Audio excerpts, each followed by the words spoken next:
नमस्कार दोस्तों, मैं नालंदा एकेडमी से महेंद्र शुक्ला और आज इतिहास विषय के अंतर्गत हम लेके आए हैं प्राचीन भारतीय स्रोतों का अंतिम भाग, विदेशी यात्रियों के विवरण। तो दोस्तों आइए आज विदेशी यात्रियों का विवरण जो टॉपिक है बेहतर तरीके से हमसे जुड़कर समझने की कोशिश कीजिए। आपको बहुत अच्छा लगेगा, बड़ा मजा आएगा। चलिए तो टाइम बर्बाद ना करते हुए यहाँ आ जाए। यहाँ दोस्तों हमने आपको जब इतिहास के स्रोतों का समग्र अध्ययन जब तीसरे लेक्चर में कर रहे थे उस समय हमने आपको इसके बारे में बताया था, लेकिन फिर से आ जाइए इसका बंटवारा कैसे करते हैं। दोस्तों आपको सबको पता है समय समय पर अपने यहाँ बहुत सारे विदेशी यात्री आए और उन्होंने भारतीय इतिहास, भारतीय सामाजिक, आर्थिक, धार्मिक की स्थिति के बारे में, सांस्कृतिक स्थिति के बारे में वर्णन किया है। आइए दोस्तों, तो विदेशी यात्रियों के विवरण को अपन कितने भागों में क्या है बांट सकते हैं। तो दोस्तों सबसे पहले अपन लोग इसको बांटते हैं यूनानी। कौन सी यात्री दोस्तों? यूनानी यात्री। यूनानी यात्रियों के बाद अपन करेंगे चीनी यात्री। इसके बाद फिर करेंगे अपन लोग अरबी। फिर करेंगे दोस्तों तिब्बती। यहां दोस्तों अध्ययन की सुविधा की दृष्टि से अपन लोग जो यूनानी यात्री है ना, यूनानी यात्रियों क्या करते हैं, इनको भी तीन भागों में क्या करते हैं, विभाजित करते हैं। इसके अंतर्गत एक है आपका सिकंदर के पूर्व। सिकंदर के पूर्व का मतलब कहलाता है, ये अध्ययन की सुविधा की दृष्टि से हिसाब से है सिकंदर के पूर्व। फिर दोस्तों इसके बाद है आपका ये सिकंदर के साथ। सिकंदर के साथ में जो यात्री आए थे उनके बारे में। और उसके बाद क्या करना है दोस्तों, सिकंदर के बाद। सिकंदर को क्यों लिया है? आपको सबको मालूम है सिकंदर के आने के बाद अपने यहां भारत में क्या हो गया दोस्तों, तिथि क्रम निश्चित हो गया था।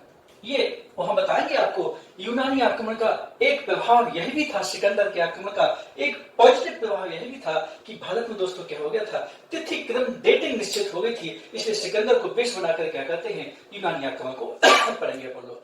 यहाँ दोस्तों जो सिकंदर के पहले ये जो आपके यूनानी लेखक और यात्री हैं उनमें अपन चर्चा करेंगे। आपका एक करेंगे टीसीएस की। टीसीएस एक है दोस्तों हेरोडोटस। एक है दोस्तों स्काइलैक्स।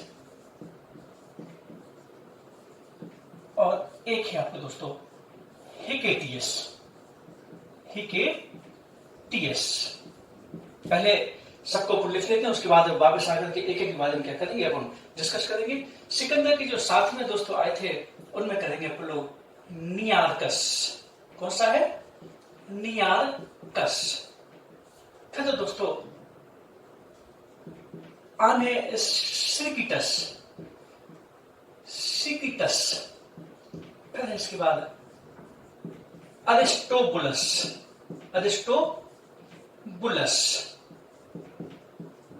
ये तीन अपन क्या है सिकंदर के साथ में करेंगे। तो दोस्तों सिकंदर की जो बात हम करेंगे वो करेंगे अपन लोग सबसे पहले मेगस्थनीज।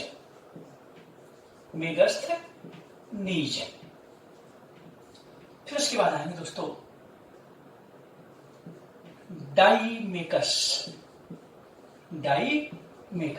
उसके बाद आएंगे डायोनीसियस। फिर दोस्तों आएंगे अपन लोग पिलिनी। फिर आएंगे टालमी। और फिर दोस्तों करेंगे एक पुस्तक करेंगे, उस पुस्तक का नाम है, चर्चा आपकी हो चुकी है अपन लोगों के बीच में, द पेरिप्लस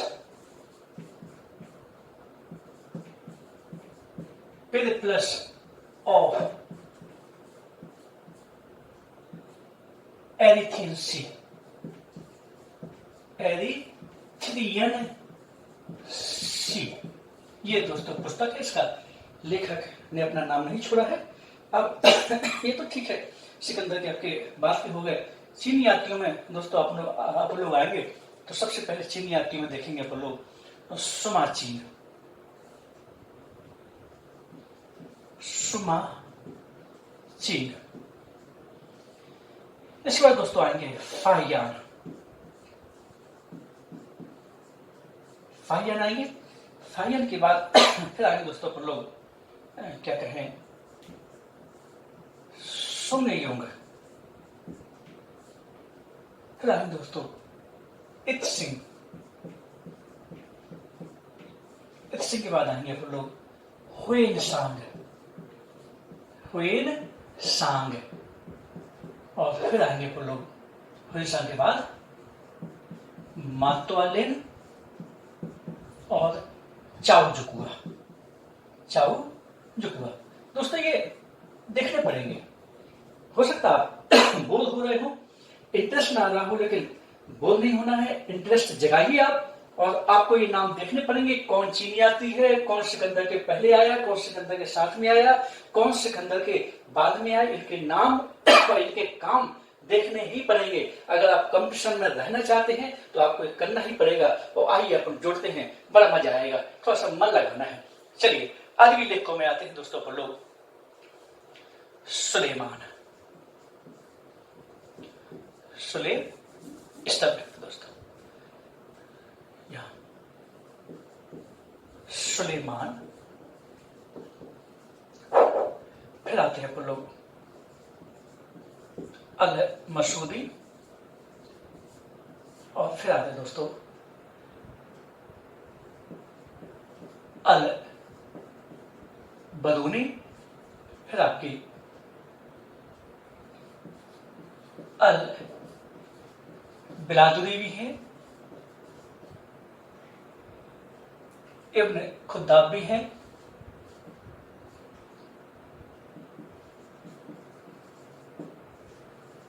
और भी है, बाद में चर्चा करेंगे। फिलहाल ये आपके क्या ये मैन है। तो देखिए दोस्तों, आप लोगों ने क्या कोशिश की है, आप लोगों ने किया है कि ये विदेशी यात्रियों के विवरण क्या किया है। अपन दोस्तों क्या है, मुख्य रूप से पहले 4 भागों में बांटा है, और 4 भागों में बांट कर क्या किया, फिर अपन क्या करना, इनका थोड़ा सा इनके बारे में विस्तृत अध्ययन करेंगे। दोस्तों ये सिकंदर के पूर्व जो लेखक है आपके ये टीसीएस, ये आपको बता दें, ये जो ईरानी साम्राज्य थे ना, ईरानी साम्राज्य क्या थे दोस्तों, ये राजवैद्य था। कौन था ये, राजवैद्य था। ध्यान करना, टीसीएस आपका ईरान का राजवैद्य था, और ईरान का दोस्तों क्या है आपका राजवैद्य था। और यहाँ आपको थोड़ा सा बता दें, इसने ईरान के बारे में और भारत के बारे में क्या है दोस्तों लिखा है। यहाँ आपको थोड़ा सा बता दें, इसने भारत के बारे में इंडिका पुस्तक लिखी, ध्यान सुने। और ईरान के बारे में दोस्तों क्या है, एक पर्शिका पुस्तक लिखी। ईरान को दोस्तों इंग्लिश में पर्शिया कहते हैं। तो इंडिया के बारे में इंडिका लिखी, और ईरान के बारे में दोस्तों क्या है, इसने पर्शिका पुस्तक लिखी। लेकिन ध्यान रहे, ये भारत नहीं आया, भारत नहीं आया, लेकिन भारत के बारे में लिखा ये ईरान का राजवैद्य था। दोस्तों हेरोडोटस, हेरोडोटस के बारे में चर्चा करने की जरूरत नहीं है, जानते हो आप लोग, ये इतिहास के पिता हैं। इनकी पुस्तक क्या है कि ये हिस्टोरिका है। कौन सी है, हिस्टोरिका है। और ये आपको बता दें, ये हिस्टोरिका में भारत का विवरण करते हैं। और यहाँ आपको थोड़ा सा बता दें, ये जो है ये 5वीं सदी बीसी के हैं हेरोडोटस। ये डेरियस प्रथम के साम्राज्य के अंतर्गत जो भारत का जो पश्चिमी क्षेत्र था, पश्चिमोत्तर क्षेत्र था, उसका वर्णन करते हैं हेरोडोटस। ये क्या कहते हैं कि ईरानी राजा, हकमनी राजा दारा प्रथम के साम्राज्य में 23 प्रांत थे, उसमें 20वां प्रांत भारतीय था। और आपको बता दें, ये क्या कहते हैं कि जो भारतीय प्रांत था, उस भारतीय प्रांत से इनकम है, जो रेवेन्यू है, जो राजस्व है दारा प्रथम को, वो टोटल आय का 1/3 मिलता था।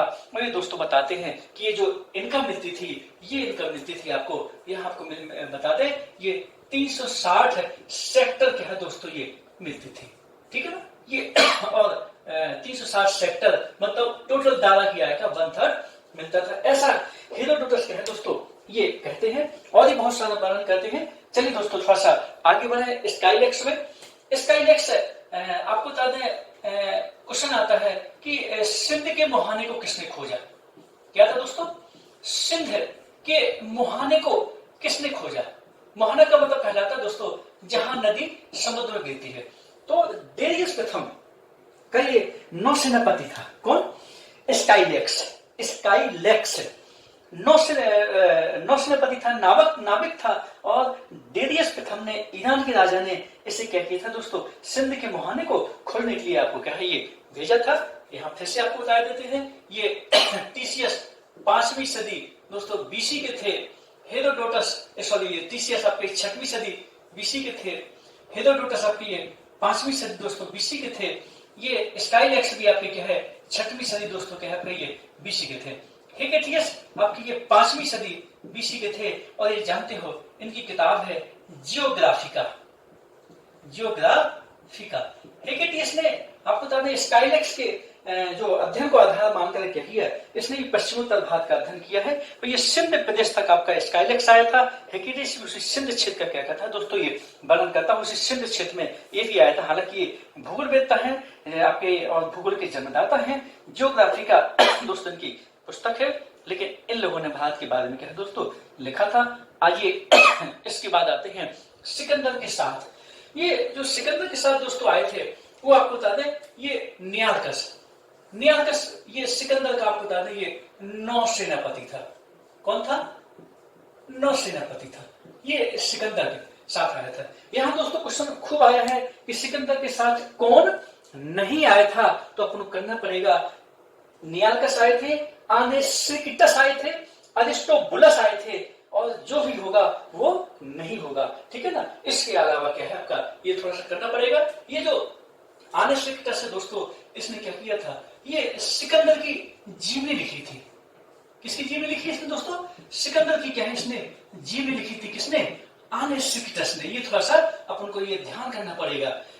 अरिस्टोबुलस ने आपको बता दें ये युद्ध का इतिहास लिखा। मतलब सिकंदर जब भारत आया था, सिकंदर ने आक्रमण किया। सिकंदर के समय पश्चिमोत्तर भारत में 29 अव्यवस्थित राज्य थे, ठीक है ना। और आपको बता दें अरिस्टोबुलस ने उन राज्यों का वर्णन किया है, युद्ध का इतिहास लिखा है। और बाद में आप देखेंगे कि जो आपके एरियन है, कौन है दोस्तों, एरियन।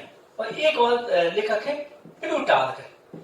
प्लूटार्क ने इसी अरिस्टोबुलस की युद्ध के इतिहास की पुस्तक को बेस बनाकर भारत विवरण लिखा है। और यहाँ दोस्तों क्वेश्चन आता है कि सिकंदर के भारतीय अभियान का सबसे अच्छा वर्णन किस लेखक ने किया है। तो यहाँ आपको दोस्तों वहां एरियन अपन को लगाना पड़ेगा। ध्यान रखिए एरियन लगाना पड़ेगा। और आपको थोड़ा सा बता दें एरियन की किताब का नाम भी क्या है आपका, इंडिका है। आ जाइए, अब आप दिमाग थोड़ा सा वैसा घूम गया होगा कि बार बार हम क्या बता रहे हैं आपको, ये कुछ पुस्तकें बता रहे हैं इंडिका। तो यहाँ थोड़ा सा बता दें इंडिका 3 लोगों की पुस्तक है। मेगास्थनीज की फेमस पुस्तक है इंडिका। लेकिन यहाँ आपको देखिए टीसीएस ने भी इंडिका पुस्तक लिखी, मेगास्थनीज के पहले लिखी। और एरियल ने मेगास्थनीज के बाद अपनी एक पुस्तक लिखी, कौन सी, इंडिका। चलिए दोस्तों आगे बढ़ते हैं। तो ये होगा सिकंदर के बाद के लेखक आपके कौन हो गए, सिकंदर के साथ आए लेखक कौन कौन से हो गए, नियार्कस हो गए, आनेस्क्रिटस हो गए दोस्तों, अरिस्टोबुलस हो गए। और जो सिकंदर के पहले आए थे ये आपके सिकंदर के पूर्व जो आए थे दोस्तों ये टीसीएस हैं। टीसीएस के बाद फिर आपको क्या लिखा, हेरोडोटस है। हेरोडोटस के बाद क्या है आपका स्काईलेक्स है। और उसके बाद क्या है आपका ये हेकेटियस है। आइए दोस्तों मेगास्थनीज आपको बता दें ये भारत आने वाला ये पहला राजदूत था। पहला कौन था दोस्तों, राजदूत था। ये चंद्रगुप्त मौर्य के दरबार में आया था। किसके दरबार में आया था दोस्तों, ये चंद्रगुप्त मौर्य के दरबार में क्या है ये आया था। और ये किसका राजदूत था, ये सेलुकस का राजदूत था। सेलुकस आपको बता दें सिकंदर की मृत्यु के बाद पश्चिमोत्तर भारत में जो यूनानी क्षेत्र था उसका जो उत्तराधिकारी था उस उत्तराधिकारी का नाम था सेलुकस 305 बीसी में सेलुकस और चंद्रगुप्त मौर्य के बीच युद्ध हुआ था और निर्णय ये हुआ कि लास्ट में संधि के माध्यम से युद्ध समाप्त हुआ। और स्वाभाविक है सेलुकस हारा ही होगा, क्योंकि संधि की शर्त ऐसी बताती है। और उसी संधि के अंतर्गत ये भी था कि एक राजदूत क्या है आपका चंद्रगुप्त मौर्य के दरबार में आएगा, और वो था आपका कौन राजदूत था, मेगास्थनीज। और दोस्तों मेगास्थनीज की जो पुस्तक है बताने की जरूरत नहीं है, ये है आपकी ये इंडिका। पुस्तक का नाम क्या है? इंडिका है। यहां दोस्तों बता दें ये इंडिका अपने मूल रूप में नहीं मिली, इंडिका मूल रूप में नहीं मिली। इंडिका के उदाहरण मतलब इसके उदाहरण कुछ जो आपके क्लासिकल यूनानी रोमन आए हैं इसके बाद में, ये क्लासिकल यूनानी रोमन लेखक लिखे हैं। इन लोगों ने क्या है दोस्तों इस इंडिका का वर्णन किया है। किसने किया है? यहां Arrian, Strabo, Pliny, Plutarch, Diodorus. दोस्तों ये इतने लोग Arrian, Strabo, Pliny, Plutarch, Diodorus, इतने लोग क्या कहते हैं दोस्तों इस इंडिका का उदाहरण देते हैं कि हमने इंडिका देखी, इंडिका में ऐसा लिखा था, ये लिखा था। और इसी उदाहरण के आधार पर क्या है ये आपकी मेगास्थनीज की इंडिका के बारे में पता चलता है। कैसे मेगास्थनीज इंडिका में कहता कि भारत में दोस्तों दास प्रथा नहीं थी। मेगास्थनीज ने सबसे पहले गन्ने की खेती देखी, मेगास्थनीज ने एक आश्चर्यजनक पौधा कपास देखा। और दोस्तों ये गुड़ के लिए मालूम क्या कहता है कि यहाँ भारत में बिना मधुमक्खियों के शहद बनती है। गुड़ के लिए कहता है कौन? मेगास्थनीज। भारतीयों के वचन ही धरोहर होते हैं। यहाँ के तोतों से भी दोस्तों क्या था मेगास्थनीज आपका क्या था बहुत प्रभावित था कि बच्चों की तरह बातें करते हैं। और इसके अलावा आपको बता दें दोस्तों मेगास्थनीज यह भी कहता है कि भारत में दास प्रथा आपकी क्या है ये नहीं थी। और भी मेगास्थनीज भारत के बारे में बहुत कुछ क्या है बताता है। अपने यहाँ जाति प्रथा का वर्णन करता है, लेकिन क्या कहता है यहाँ जातियां 7 थी, 7। ध्यान दें एकदम, उसने जिसको जिस काल के रूप में देखा उसी प्रकार से विभाजन किया। तो 7 प्रकार की जातियों का वर्णन किया है किसने? मेगास्थनीज ने अपनी पुस्तक इंडिका में। पाटलिपुत्र का दोस्तों वर्णन भी करता है मेगास्थनीज, ठीक है ना। ये थोड़ा सा आपको क्या करना है देखना है। और आपको बता दें ये मेगास्थनीज 14 वर्षों तक क्या रहा, कहीं की 16 मिलता है टेंशन लेना है। 14 वर्षों तक क्या रहा चंद्रगुप्त मौर्य के दरबार में क्या दोस्तों ये रहा। अब आ जाए डायमेकस। आपको बता दें ये सीरिया का राजदूत था। कहां का था? सीरिया का क्या था आपका ये राजदूत था। और ये डायोनिसियस आपको बता दें ये मिस्र का राजदूत था। कहां का था ये? मिस्र का क्या था दोस्तों ये राजदूत था। यहाँ दोस्तों आपको बता दें ये जो डायमेकस थे ये बिंदुसार के दरबार में आए थे। बिंदुसार के दरबार में आए थे। और ये दोस्तों अशोक के दरबार में आए थे। किसी किसी किताब में मिलता है कि ये भी बिंदुसार के दरबार में क्या है आपके दोस्तों क्या है ये आए थे, ऐसा आपका उल्लेख मिलता है। यहाँ दोस्तों प्लिनी आपको बता दें ये पहली सदी ईस्वी में हुए हैं। प्लिनी कब हुए हैं? ये पहली सदी ईस्वी में हुए हैं। और इनकी किताब है नेचुरल हिस्ट्री। कौन सी किताब है? नेचुरल हिस्ट्री, प्राकृतिक इतिहास। क्या दोस्तों ये पिल्ली क्या कहते हैं आपकी किताब लिखते हैं।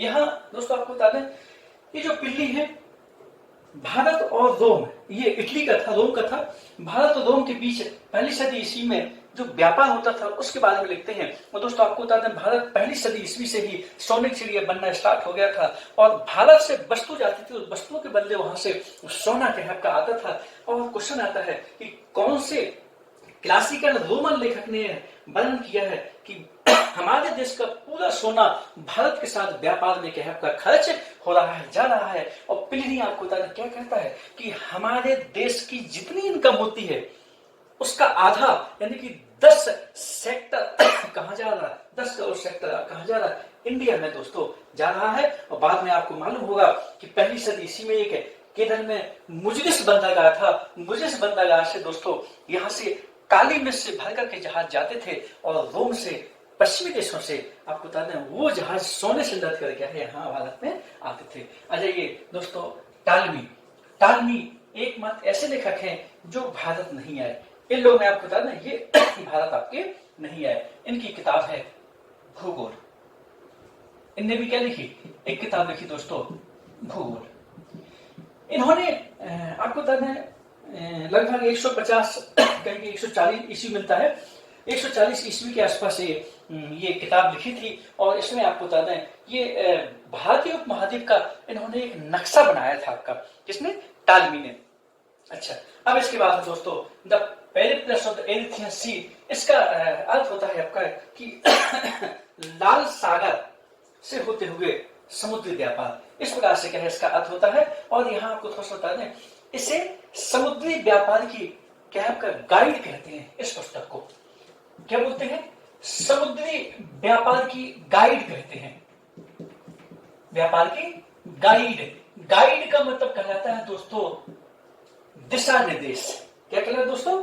गाइड का मतलब कहलाता है दिशा निर्देश। और यहाँ एकमात्र ये पहली ऐसी प्राचीन भारत की पुस्तक है जिसमें विस्तृत रूप से आयात और निर्यात होने वाले वस्तुओं की बहुत बड़ी लंबी क्या है इसमें सीरीज दी गई है, बहुत लंबी क्या है इसमें सूची दी गई है दोस्तों, the Periplus of the Erythraean sea. ऐसा कहा जाता है कि लगभग 80 ईस्वी से 115 ईस्वी के बीच इस व्यापारी ने, इस रोम यूनानी व्यापारी ने क्या किया होगा?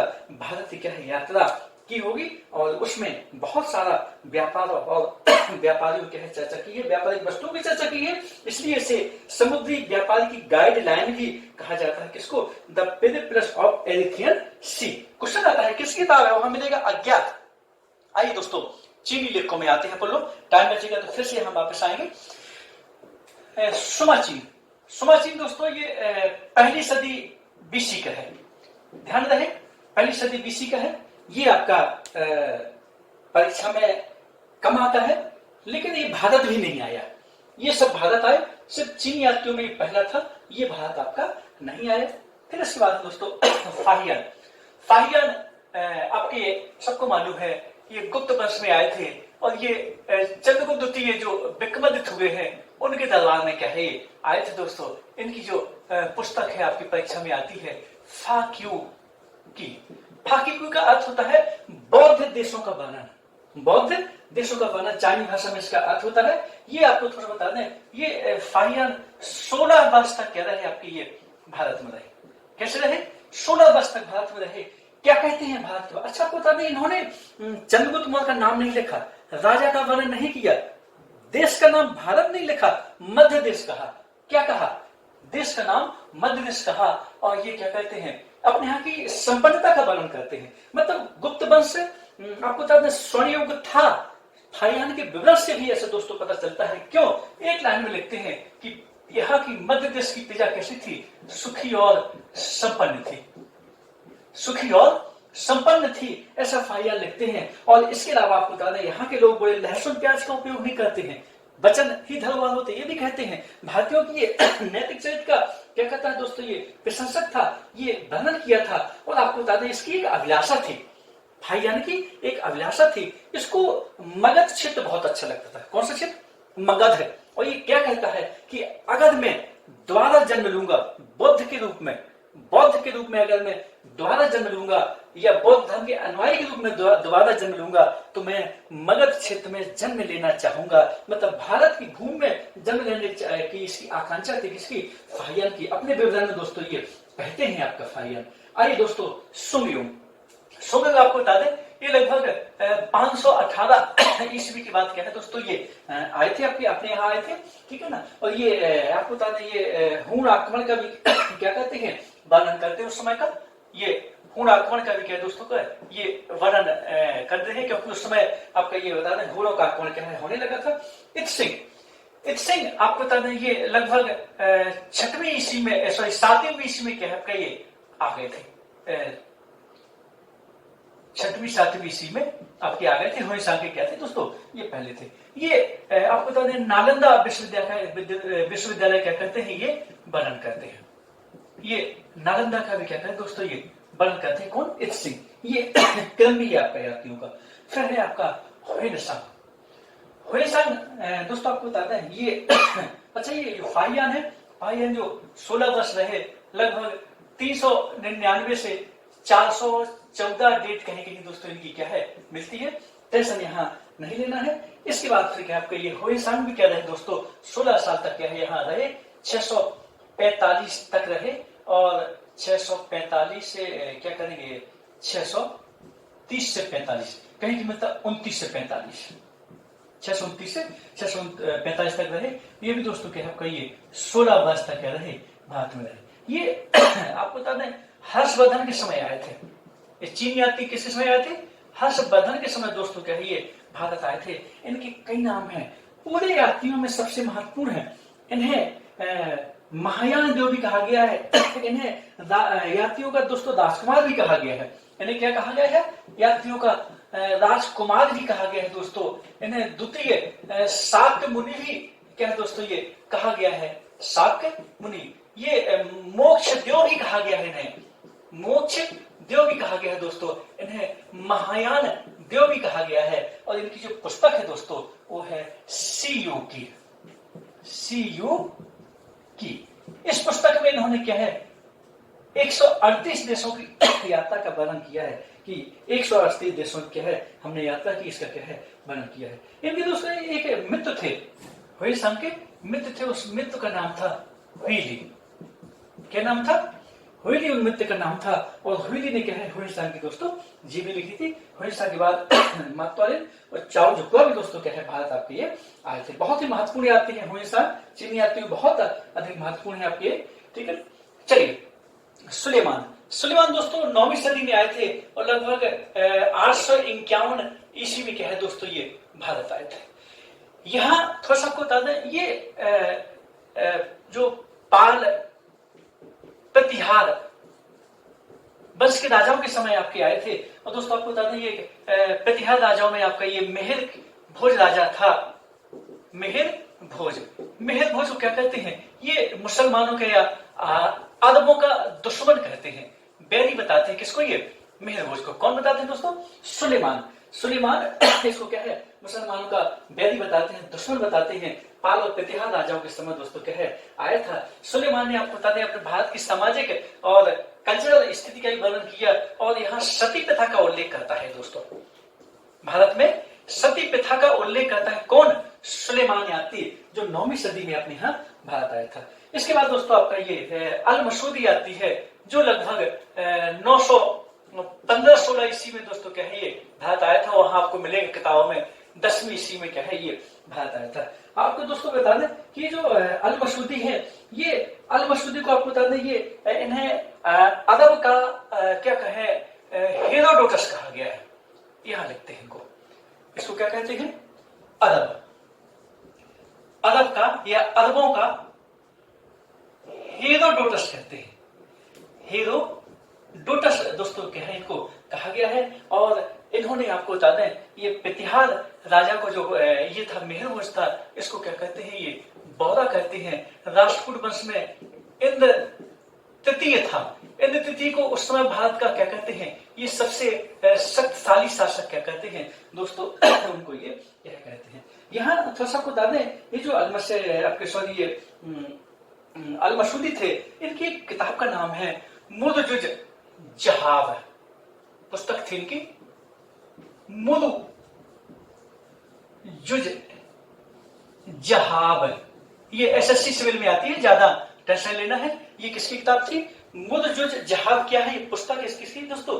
अल मसूदी क्या है कि किताब है दोस्तों। आ जाइए अल बरूनी को अबू रेहान भी कहते हैं। क्या कहते हैं दोस्तों? ये इनका एक नाम है अबू रेहान। और इनकी किताब है आपका ये तारीख हिंद या दोस्तों इनको कहेंगे तहकीकाते हिंद। एक ही नाम है तहकीकाते हिंद। ये आपको राज ज्योतिष था। किसका? यहां आ जाए, ये राज ज्योतिष था आपका महमूद गजनबी का गया था दोस्तों। ये राज ज्योतिष था। ये अपने यहाँ भारत में आपको बता दें ये 1018 और 19 में आया था। 1019 में आया था और ये महमूद गजनबी के साथ में भारत आया था दोस्तों। जब महमूद गजनबी ने भारत पर आक्रमण किया, उस समय जब कन्नौज पर आक्रमण करने के लिए आया था, तो 1018-19 में ये महमूद गजनबी के साथ में दोस्तों अल बरूनी क्या है इंडिया आया था। और तहकीकात हिंद में निष्पक्ष वर्णन करता है। जो तारीफ करने वाला की तारीफ करता है, अपने यहाँ के गीता, महाभारत, पुराण और बराह मिहिर और आपके क्या आर्यभट्ट आदि लेखकों के बारे में क्या करता है, ये इसने अध्ययन किया है, संस्कृत का भी अध्ययन किया था और ये क्या है किताब में क्या कहता है दोस्तों, ये भारत के बारे में निष्पक्ष तरीके से क्या कहता है दोस्तों, ये वर्णन करता है कौन, अल बरूनी। ये जो अल बिरादरी आपको बता दें, ये इनके 12वीं 11वीं अल बरूनी 11वीं सदी के, ये भी आपको उस समय के हैं। और आपको बता दें ये एक वर्णन करते हैं, आपने देखा होगा एक देवल स्मृति है, देवल स्मृति है। अल बिरादरी क्या कहते हैं, देवल स्मृति में कहा गया है, स्मृति है देवल, चर्चा हो चुकी है कि जो हिंदू जबरदस्ती मुस्लिम बना दिए गए वो पुनः हिंदू धर्म ग्रहण कर सकते हैं, ये देवल स्मृति में है। और देवल स्मृति ने जो शुद्धि आंदोलन चलाया था इस प्रकार का, उसका वर्णन अल बिरादरी दोस्तों क्या है आपका ये करते हैं, ठीक है ना। हालांकि शुद्धि आंदोलन आज समाज के बाद में शब्दावली के रूप में है। अब ये अल बिरादरी इब्न खुद्दाव, इब्न खुद्दाव क्या कहते हैं कि उस समय दोस्तों हिंदू जब वृद्ध हो जाते थे तो जल समाधि ले लेते थे, तीर्थ स्थानों पे क्या करते थे, जल समाधि ले लेते थे। इस प्रकार से क्या कहता है दोस्तों, ये इब्न खुद्दाव कहता है आपका। इसके बाद आपका ये फरिश्ता भी है और भी लेखक है आपके, तो आपका तारीख हिंद आपकी क्या है किताब है। इस प्रकार से बहुत सारी पुस्तकें हैं, लेकिन मेन में दोस्तों हमने क्या है आपको ये बता दी है। ये विषय वस्तु बहुत थोड़ा सा लंबी थी, जल्दी जल्दी समझाना पड़ा, लेकिन दोस्तों हमें आशा ही नहीं, पूरा विश्वास होगा कि आपको क्या है ये चीजें क्या हो गई होगी, ये समझ में आई होंगी। यहाँ थोड़ा सा बता दें, ये मिस्र के राजा टालमी फिलाडेल्फस थे, कौन, डायोनिसियस टालमी फिलाडेल्फस क्या थे आपके, ये आपके क्या थे, ये राजदूत थे। और ये सीरिया के राजा के राजदूत थे, कौन, डायमिकस। ये थोड़ा सा आपको क्या हल्का सा देखना, ये क्रम भी आपको क्या हमने बता दिया है आपको। और यहाँ आपको बताते हैं ये जो एलियन है, एलियन धोखेबाज कहता है, झूठा बोलता है, किसको, मेगास्थनीज को, बहुत बड़ा झूठा है, लेकिन उसी की विषय वस्तु का वर्णन भी करता है। चलिए दोस्तों, तो ये बहुत कुछ हो गया है और ये आपका आज ये प्राचीन इतिहास के स्रोत समाप्त होता है, विदेशी यात्रियों के स्रोत समाप्त होते हैं। और इसी के साथ हमें अनुमति दें और हम चलते हैं, लेकिन लाइक और सब्सक्राइब करना न भूलिएगा। नमस्कार, जय हिंद।